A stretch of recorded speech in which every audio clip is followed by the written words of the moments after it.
Many of you have heard of SMART goals. I'm going to give you a framework called Smarter Goals. Today we're going to talk about how you can maximize the efficiency for your goals, how you can achieve the goals of your wildest dreams for this year and beyond. So welcome to the show. We're here to help you close more deals, generate more leads and referrals, and hopefully have a much better time in the solar industry. We're right around the corner from Door-to-Door Con. The time of this recording, it's actually coming up next week, so if you have not purchased your tickets yet, go grab them. You can use the code Armstrong20, get 20% off your Door-to-Door Con tickets. Hope to see you there. Let me know if you're coming. Okay, but today's podcast, I recently did a goal workshop for our squad here in San Diego, and I actually was going to use some of the footage from that, but I went through the footage we got, and apparently I had the mic plugged in the wrong port, so audio did not turn out. It was not very good, so we're recording a new one. So I'm going to give you part of what we trained on here for our team, and part of how we believe we're going to have the best year ever as far as our goals and the things we want to achieve out here for San Diego for our team. Whenever you're listening to this, we're recording this beginning of 2025, but whenever you're listening to this, it's a great time to go through, revise your goals, see where you're at, adjust, make some tweaks, because if you're not constantly reviewing your goals, updating your vision, then you could be like the people that I saw at the gym today. Gym's packed, but give it 2 weeks, the gym's going to be empty again, right? So we don't want that to be us, whether it's the gym, whether it's sales. We want to be constantly staying motivated and constantly achieving our goals.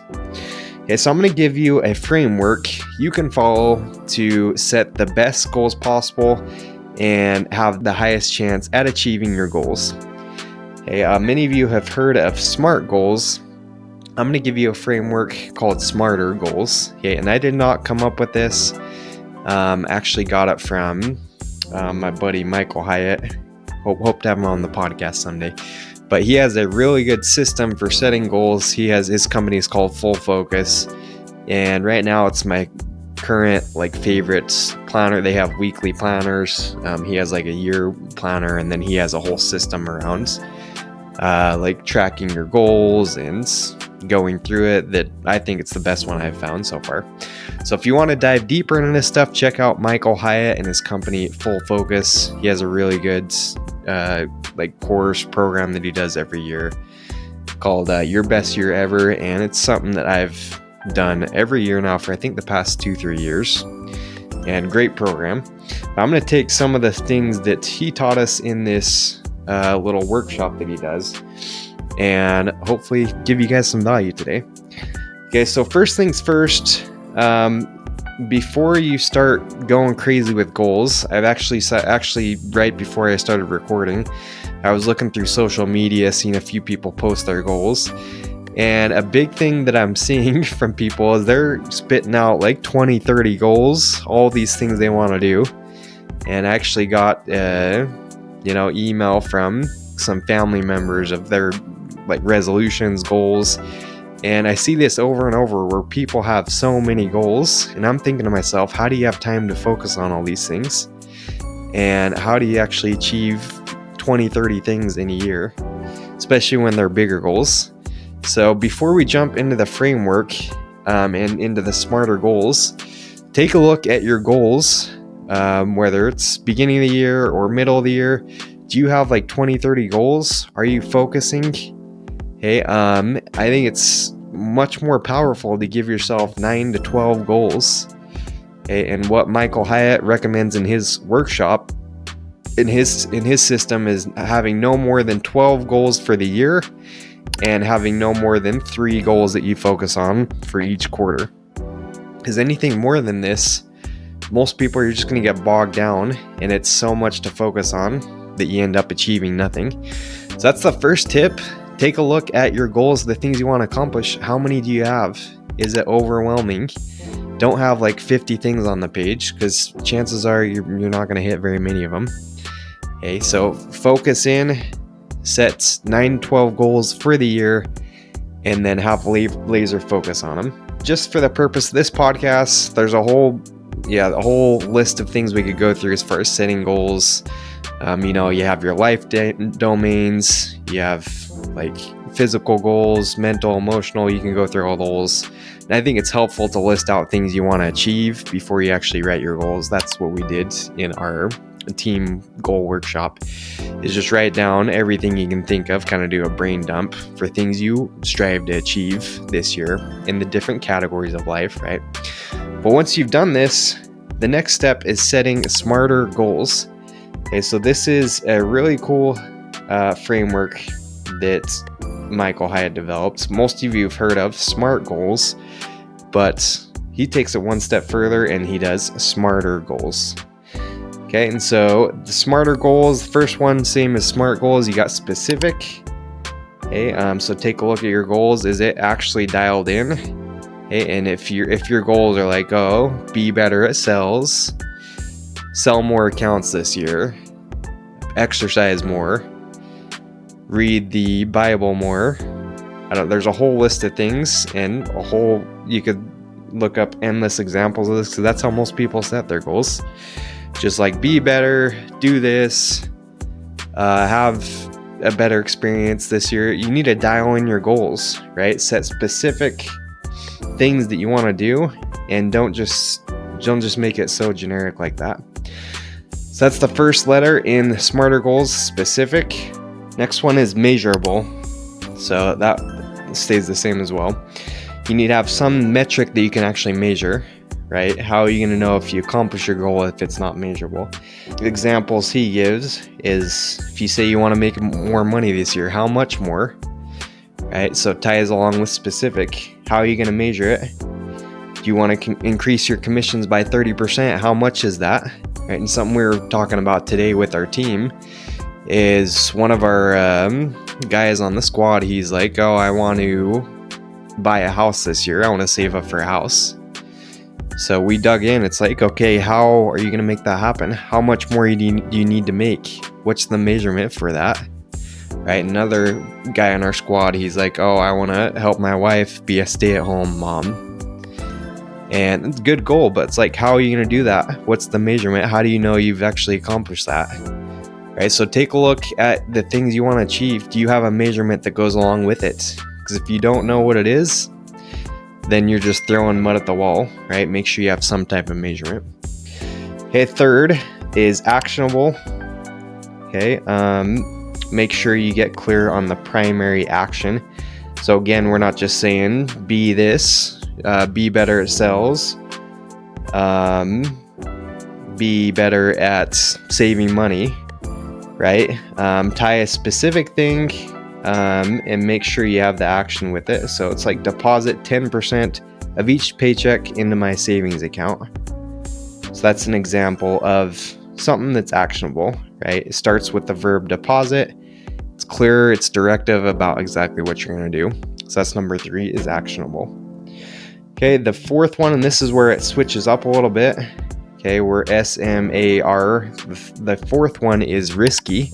This one was new for me. When I heard this, I'm like, risky? What are you talking about? So what he means by this, and what's interesting, is sometimes we set goals that are so easy that they don't bring us excitement, they don't push us to improve. So when we set a risky goal, it should be somewhere between, not like delusional or crazy, right? I'm not saying I'm going to go to the NBA. I'm not saying I'm playing in the NFL. But what's something that feels a little bit scary when I say it out loud, right? If it doesn't feel scary, then probably not big enough, probably not risky enough, right? So say something that scares you a little bit, but that doesn't sound so insane that it's like impossible to achieve, right? Pick something in the middle between the delusional zone and the too easy zone, right? So don't just pick. An example I gave my team is last year I was brainstorming the goals, and I put down that I wanted to go to the gym, where I'm going to go to the gym 4 times a week. Okay, and at the time I started thinking about it, and I had already been going to the gym 4 times a week for like the past 9 months. So is that going to push me very hard? Continue going to the gym? Not a very risky goal. Already been doing it. Okay, so look back. You don't want it super easy to achieve. You want something that's risky. It scares you a little bit when you tell people. Okay, and then the fifth one is time bound, right? What's the time frame that you're going to do it in? So there's two types of goals you can have. There's achievement goals and there's habit goals. Achievement is like save up 50 grand this year, run a half marathon, buy a house, right? Those are things you can achieve. And then the second type is a habit goal, which would be like read scriptures every day for the next 90 days, meditate for the next 90 days, exercise Monday through Friday for the next 2 months, right? Those are like habit goals you can put in place. So when you're setting your goals, I think it's good to have a mixture of both, but make sure you have the time frame that you want to do it in. If it's an achievement goal, okay, when are you going to buy a house by? Is it Q1, Q2, Q3? Okay, when are you going to start the habit goal of meditating every day? You're going to start it in Q2, beginning of March or beginning of April. Figure out exactly when you want to do it and what the time frame is for what you're doing. Start date, frequency, time triggers, and streak target is the way Michael Hyatt puts it. Okay, and then last two here is we got E for smarter is exciting. Does the goal excite you? Is the goal something you actually want? A conversation we had about this is a lot of times we're doing goals because other people want us to, right? Is it just your manager that wants you to hit this number of sales? Is it just your parents that want this? Okay. Is it just your wife that wants you to do this? So set a goal that's exciting to you personally, because if you're doing it for someone else, chances are you're going to lose motivation, you're going to lose excitement. It's not what you want. And I've told the story. My parents, they wanted me so bad to go to college, to go to school. And don't get me wrong, I like school, but it came down to I was kind of doing it for them, right? I love school, but I almost went back to school just because I wanted to make the parents proud, right? So don't just go do things because other people want you to, and that's part of the excitement for this framework. Make sure it actually excites you and you want to do it. And then the last one is relevant. Is your goal actually relevant for what you're trying to achieve in life, for your values? Okay, like you got to make sure it fits within the other things you're trying to achieve this year.